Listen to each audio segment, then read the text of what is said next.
You've probably been hearing the term APT, or Advanced Persistent Threat. But there's a lot of confusion about what this means. Sometimes we get that confused with things like malware or who is the attacker. But really, APT is about the objective. There's an important piece of information that has been targeted that needs to be stolen, and that's what APTs do. The thing to understand about these types of attacks is they're so advanced, they typically haven't been seen in the wild before. Traditional types of controls often don't pick them up. They're what we call a zero-day attack. They haven't been seen. And so often people have been breached and they don't even know it. These attackers are so sophisticated that they're working very hard to make sure there's no evidence, there's nothing to signal that an intruder is in the network. There's a phenomenal number of attack vectors that everybody has to defend against these days. It could be a network attack vector, it could be coming from users, it could be from websites, web browsers, through the use of mobile technologies, VPN, those kinds of things. Everything is at risk today. And so there's no one place where you can plug a hole or plug a gap and then feel confident that you have solved all your problems. The defenses that we have today have been around for a long time, and our adversaries have spent a lot of time trying to figure out how to bypass traditional controls. This is why it's so imperative that we come up with new ways to try to discover these types of attacks before they can damage our enterprise. At Forrester Research, we've created a new model of information security that we call the Zero Trust model. First thing is, all resources must be accessed in a secure manner, regardless of location. So it doesn't matter whether you're an internal user or an external user, you're still going to have a very secure connection. The second thing that we need to do is put a lot of access control against the traffic.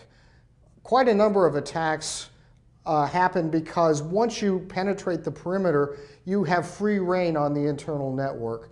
By penetrating that perimeter, you become a so-called trusted user, and no one's looking for those kinds of attacks. And this is what advanced persistent threat types of attacks are counting on. And then the third thing is you have to inspect and log all traffic. Not just the traffic on the internet, not just the traffic on the perimeter, but all the traffic, every bit, every byte, every packet. And so using those three major tenets, you can design a system that increases your ability to see these types of attacks before the attacker can exfiltrate your data.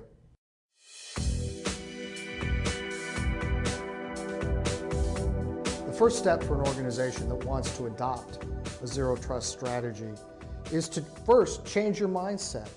Understand that you're going to have to fundamentally change the way you think about information security and about the traffic that traverses your network. You next need to deploy a tool that we call NAV, Network Analysis and Visibility. These tools look at your flows, look at packets, look at metadata, and determine what's actually happening on your internal network. Whenever an attacker tries to get into your network, we know that there's certain steps they're going to take. They're going to try to do some reconnaissance. They also may try to deploy malware that you haven't seen before. This is where technologies like sandboxing come into play.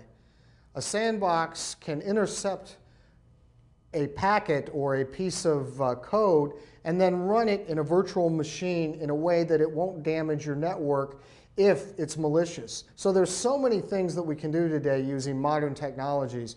We can go well beyond what we've done in the past, and it's important to access all of these tools in order to get the kind of visibility that you need to have situational awareness about the status of the security of your network. It's important we leverage NAV tools to monitor the network and look for the activities that might suggest an attacker has penetrated our network and is in the very inner workings of it trying to access data. By looking at that behavior and those activities, we can hopefully catch that attacker in the act before they can steal our data. In the future, we can anticipate that the technologies created to find these advanced threats can be used to uplift other security controls that we already have in our network. We're about to embark on a data economy. This idea that we have tremendous amounts of data that we need to parse, we need to use. The data must be protected, and it's important to move those protections closer to the data, not closer to the user. And to do that, you need to know what's accessing the data, how the data is being used, what's happening on your network. You need visibility. Visibility will give you situational awareness.